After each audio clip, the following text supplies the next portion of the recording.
no texto de Mateus 6,13, quando diz: "E não nos deixes cair em tentação, mas livra-nos do mal, pois teu é o reino, o poder e a glória para sempre. Amém." E não nos deixes cair em tentação, já meditamos sobre isso. Mas livra-nos do mal, também meditamos sobre isso. Hoje vamos pensar sobre esse texto que está entre colchetes. Pois teu é o reino, o poder e a glória para sempre. Amém. Se você olhar aí no rodapé da sua Bíblia, você vai encontrar a parte entre colchetes, não consta do texto grego adotado. Vamos orar? Deus, fala ao nosso coração pela obra do teu Santo Espírito, para que essa palavra faça todo sentido para a nossa vida. Não estamos aqui para um discurso meramente humano, mas para entender a tua boa vontade a partir do que a palavra do Senhor nos ensina. Sem a ação do teu Santo Espírito, sairemos daqui, ó Deus, quase vazios. Mas pela ação do teu Santo Espírito, sairemos daqui na plenitude do conhecimento da graça do Senhor. E é isso que pedimos em nome de Jesus Cristo. Amém. Vamos imaginar que 100 pessoas aqui escrevessem uma carta ou e-mail para o seu amigo amanhã, contando como foi o sermão dessa manhã, falando bem, hein? Falando bem. E todos aqui terminassem a sua carta assim: "E o pastor Leonardo estava de terno." Mas vamos supor que das 100 pessoas, 3 pessoas, então, Gracinha, Reverendo Felipe, Presbítero Celso, escrevessem assim: "E o pastor Leonardo estava com uma caneta no bolso." Então, 97 pessoas escreveram: "Ele estava de terno", mas omitiram essa última parte. Não escreveram, não acharam relevante, mas os nossos 3 irmãos aqui acharam relevante colocar: "Ele estava de terno e estava com uma caneta no bolso."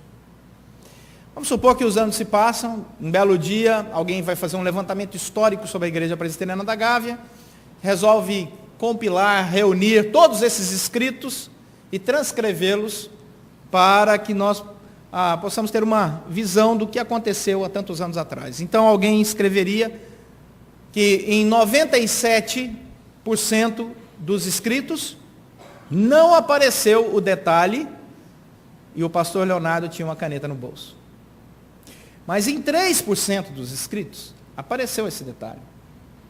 Então, uma pessoa honesta colocaria que no texto adotado, nos 97% dos textos adotados, não apareceu esse pequeno detalhe da caneta.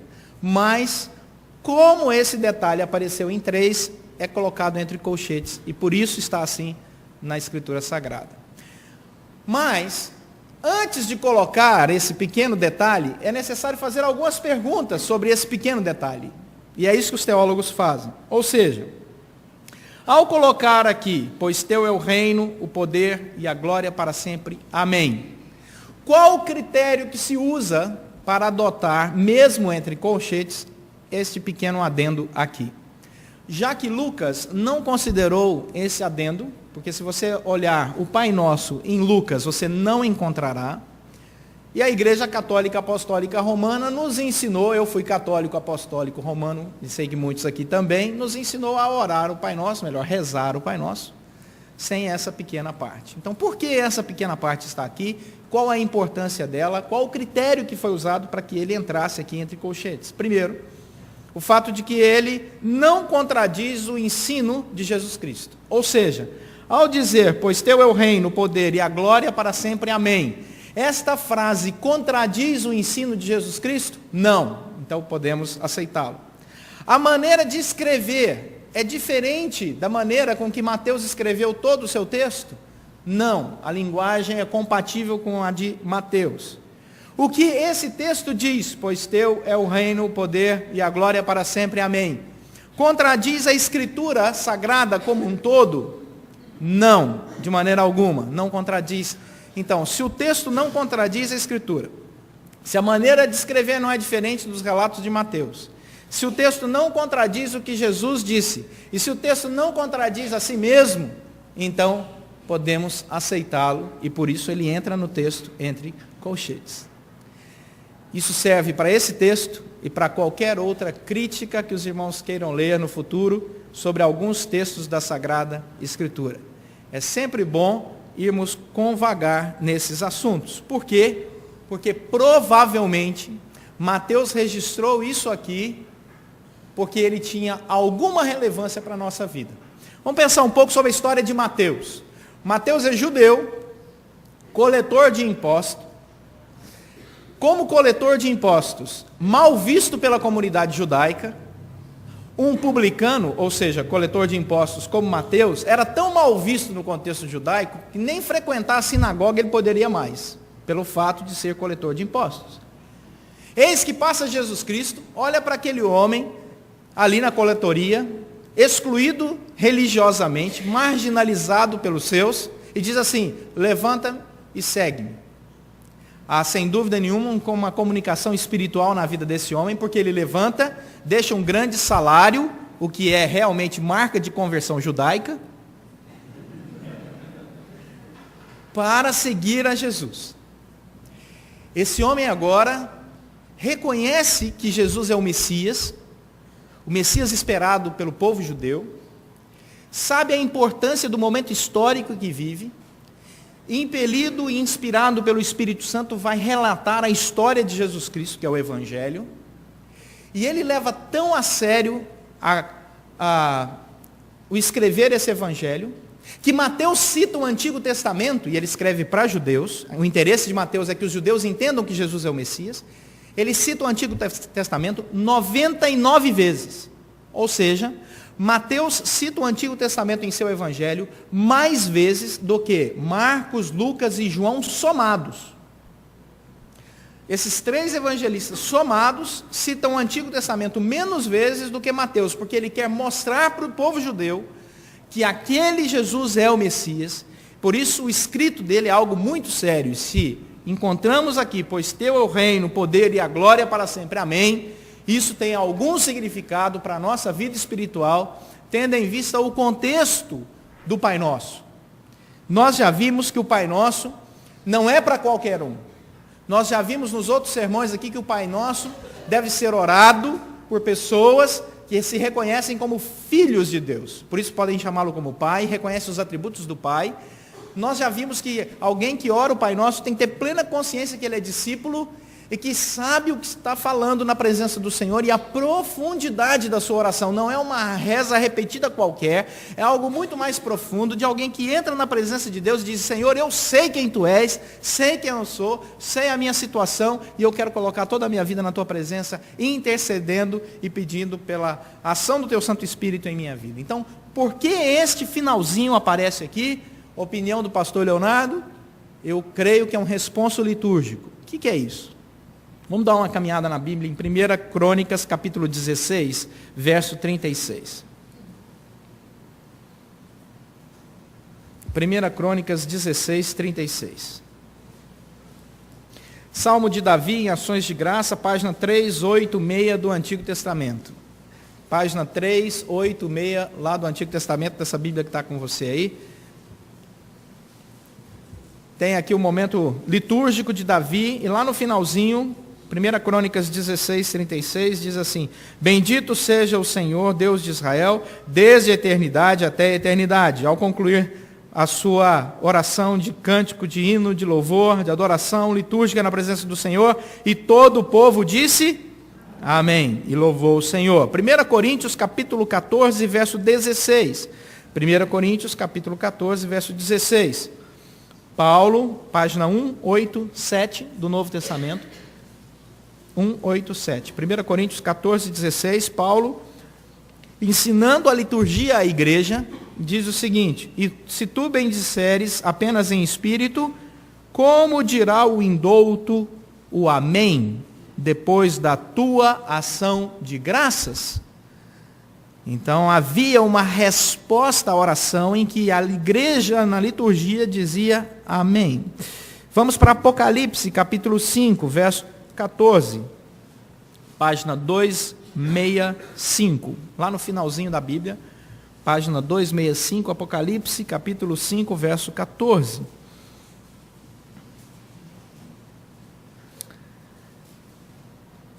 Olha o verso 13, que interessante. Então ouvi que toda criatura que há no céu e sobre a terra, debaixo da terra e sobre o mar, e tudo que neles há, estava dizendo: aquele que está sentado no trono, reina, e ao Cordeiro seja o louvor, a honra e a glória, e o domínio pelos séculos dos séculos. Mostra o poder, a honra, a glória e o senhorio de Jesus. E os 4 seres viventes respondiam: amém. Também os anciãos prostraram-se e o adoraram. Pode voltar para Mateus 6:13. Mateus 6:13, página 8. Então, o que nós encontramos aí? Encontramos essa resposta litúrgica. Foi feita uma oração e o povo agora está respondendo: pois teu é o reino, o poder, a glória para sempre. Creio, minha opinião pessoal, que Mateus aqui entendeu a importância destas afirmações para a nossa vida ao concluir uma oração na presença do Deus que é Pai. Por que esta oração é tão importante e esses elementos são importantes? 3 elementos aqui compõem o fechamento dessa oração para nós: senhorio, poder e glória. O primeiro é senhorio, o segundo é poder, o terceiro é glória. O primeiro é o quê? Segundo? Terceiro? Glória. Os 3 se relacionam diretamente com toda a intenção de Mateus de estabelecer para a nossa vida algo que é fundamental. O que Mateus queria mostrar para nós ao estabelecer esses 3 pontos, aqui bem presbiterianos, né? Porque o sermão presbiteriano geralmente tem 3 pontos, para quem não sabe. Então vamos lá. Em Mateus capítulo 4, se você volta 2 páginas, você encontra uma proposta de reinado. Mateus capítulo 4. A proposta de reinado é de Satanás para Jesus. Entramos aí num momento espiritual muito interessante, que também é descrito em Lucas capítulo 4, em que Jesus é tentado pelo diabo. Em Mateus capítulo 4, Jesus é tentado pelo diabo, e o diabo faz 3 tentações muito claras para Jesus. A primeira tentação que o diabo faz a Jesus é a seguinte: se o Senhor é Senhor mesmo e está com fome, manda que essas pedras se transformem em pães. Ou seja, se o Senhor é rei, resolva logo o seu problema. O senhorio está sendo questionado. Segundo, se o Senhor é Senhor, então mostra o teu poder, atirando-te daqui de cima, a segunda tentação que Satanás faz, e você dê a ordem aos anjos que eles vão te guardar. A primeira foi de senhorio, a segunda foi na relação do poder. A terceira tentação que Satanás faz a Jesus Cristo em Mateus capítulo 4 é a seguinte: se você for e prostrar e me adorar, eu vou te dar toda a glória de todos os reinos da terra. Você vai ser famoso e você vai ser rico. Você vai ter um mundo aos seus pés. Satanás diz isso a Jesus, tenta Jesus assim. E Jesus vence as 3 propostas satânicas. E a terceira proposta de Satanás a Jesus era de glória. Então a primeira, senhorio; a segunda, poder; a terceira, glória. Quando você lê Lucas capítulo 4, essa mesma tentação, você encontra lá um relato muito interessante. O relato de que Satanás, ao dizer para Jesus: eu posso te entregar toda a glória, eu posso te entregar todos os reinos da terra, ele fala uma frase que não é refutada por Jesus Cristo. Satanás diz assim: eu posso te entregar toda a glória, eu posso te entregar todo o poder do mundo, porque isso me foi entregue. Interessante essa frase. Satanás dizendo: isso me foi entregue. Foi entregue por quem? Quando Deus criou o homem, Ele disse: eu vou te dar o poder de dominar sobre todos os animais selváticos e sobre toda a terra. Se você andar comigo, você vai reinar sobre todas as coisas. E diz a Bíblia que o homem pegou todo esse poder e entregou na mão do inimigo, ao obedecer a proposta do inimigo e abandonar a proposta de Deus. O homem entregou o reinado, entregou o principado na mão de Satanás. E disse: eu agora quero seguir e ser escravo do pecado. Por isso Satanás agora pode dizer a Jesus Cristo: eu tenho o controle, e a Bíblia vai dizer que ele é o príncipe das trevas, eu tenho o príncipe desse mundo, aquele que está regendo todas as coisas, até que, então Satanás naquele momento diz: eu tenho, porque o homem me entregou, e eu posso entregar para quem eu quiser. E aí Jesus Cristo diz para ele: você não está conversando com um homem qualquer. Eu vou pisar a tua cabeça para cumprir Gênesis 3. E Jesus vence a morte e devolve para o homem que crê em Cristo Jesus a liberdade de não ser mais escravo do principado desta treva que reina naqueles que ainda não conhecem a Jesus Cristo. O Senhor diz assim: arranca de dentro do inferno aqueles que estavam sob o controle de Satanás e conduz à presença do Senhor. Colossenses capítulo 2, isso é algo eterno. Então vamos pensar em duas coisas que nós temos aqui. Primeiro, aquilo que Satanás propõe: senhorio, poder e glória na perspectiva do reino paralelo de Satanás. E depois, no final, capítulo 6 aí de Mateus, no final da oração, o poder, o reino e a glória que Cristo dá àqueles que andam segundo a fé em Cristo Jesus. Só que no intervalo entre um e outro, existem outros capítulos. E Jesus faz uma crítica muito dura à falsa religiosidade entre o capítulo 4 e o capítulo 6. Então no capítulo 4 você tem a descrição do reino de Satanás. Entre o capítulo 4 e o capítulo 6, a descrição de um reino de uma falsa espiritualidade, que vive um reino proposto pelo homem, um reino no poder humano e um reino na glória humana. E depois no capítulo 6 você tem a descrição do reino de Deus, do poder de Deus e da glória de Deus. Então nós encontramos aqui que por detrás dessas coisas existem áreas humanas que foram afetadas pelo pecado. Nós fomos afetados pelo pecado quando nós entregamos a nossa vida na direção do inimigo e falamos para ele: você pode agora dirigir a minha agenda pode ser ditada pelo mundo, pela carne e pelo diabo. Nós entregamos porque nos rebelamos contra Deus. E como Jesus vem, ele restaura a nossa comunhão com Deus e essa rebeldia é vencida. Em Cristo Jesus e por causa da fé em Cristo Jesus, nós negamos a proposta de reino paralelo de Satanás, nós negamos a proposta de uma falsa espiritualidade que o mundo nos propõe, e nós assumimos o que o Pai Nosso diz para as nossas vidas. Então vai lá para Mateus 6,13, e nós então podemos dizer: vós orareis assim: Pai Nosso que estais no céu, santificado seja o teu nome, venha o teu reino. A nossa relação com Jesus Cristo, a nossa relação com Deus, começa com uma declaração de reinado, de senhorio. O que eu estou dizendo para Deus nessa oração do Pai Nosso, o que eu estou confessando diante dos homens, o que eu estou confessando diante de toda a sociedade, é que o meu senhorio, o reinado, a minha cidadania, pertence a Cristo Jesus. E por isso eu posso concluir: pois teu, na minha declaração de fé, é o reino. Pois teu é o poder sobre a minha vida, pois tua é a glória que eu quero manifestar nos dias da minha existência, na tua presença. Então, pela fé em Jesus Cristo, nós somos retirados do universo paralelo, de um reino paralelo, de um reino que conduz as pessoas à destruição e à escravidão, de um reino falso, mundano e secular, e somos apresentados pela graça de Deus ao reinado, ao poder, à glória de Deus. Vamos fechar as portas. Pergunta que não quer calar, com o almoço se aproximando. Tá bom, reverendo Leonardo, o senhor disse, mas o que é que eu levo para casa? Né? O senhor falou, mas o que eu levo para casa? Eu quero levar alguma coisa para minha casa. Pulula aí, na internet, nos rádios, jornais, televisões e revistas da nossa nação. E essa sempre foi uma realidade não só do Brasil, mas de tantos outros países do mundo. Uma coisa chamada Estado paralelo. A corrupção no Brasil e em outros países, já há centenas de anos, independente de governo e governo, mas a corrupção criou uma coisa chamada Estado paralelo. Nós vemos que algumas pessoas que não receberam autoridade legal, de fato e de direito da população num país democrático para governar, governam. Através de meios escusos, corruptos, debaixo do pano, com propinas, com suborno. E nós olhamos e nos entristecemos dia após dia na televisão com o Estado paralelo.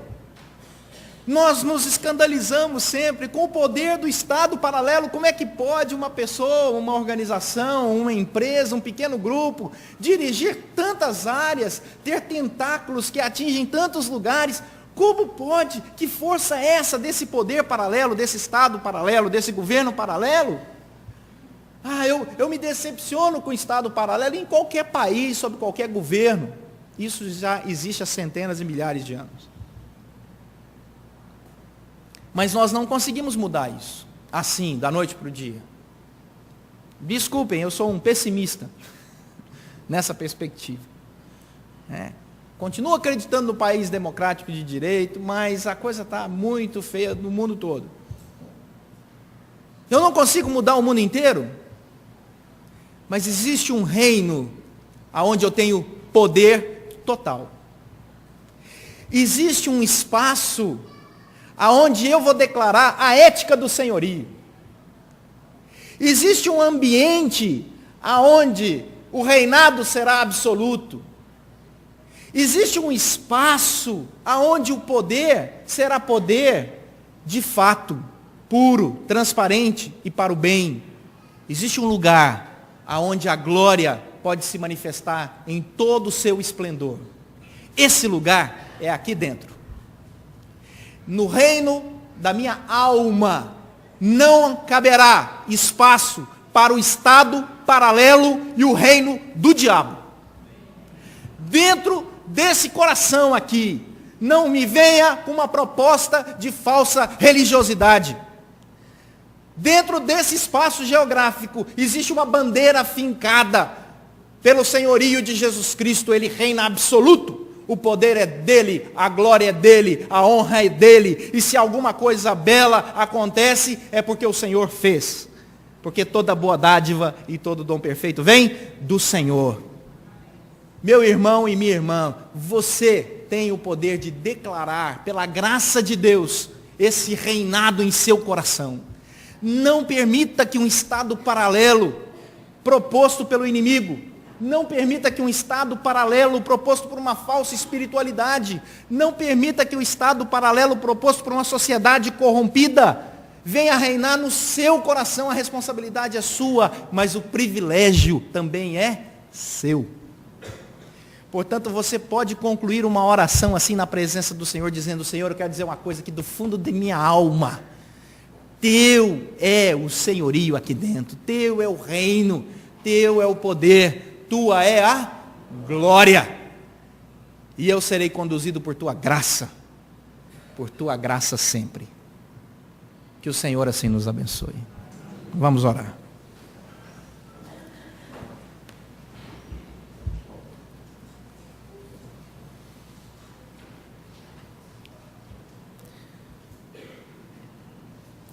Onde pisar a planta do teu pé,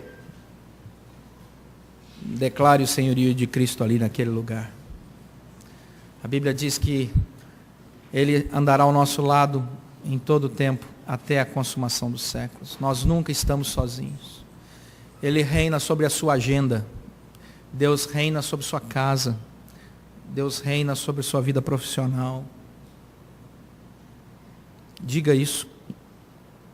Teu, Senhor, é o reino, o poder e a glória para sempre em minha vida. Que isso seja verdade hoje e sempre.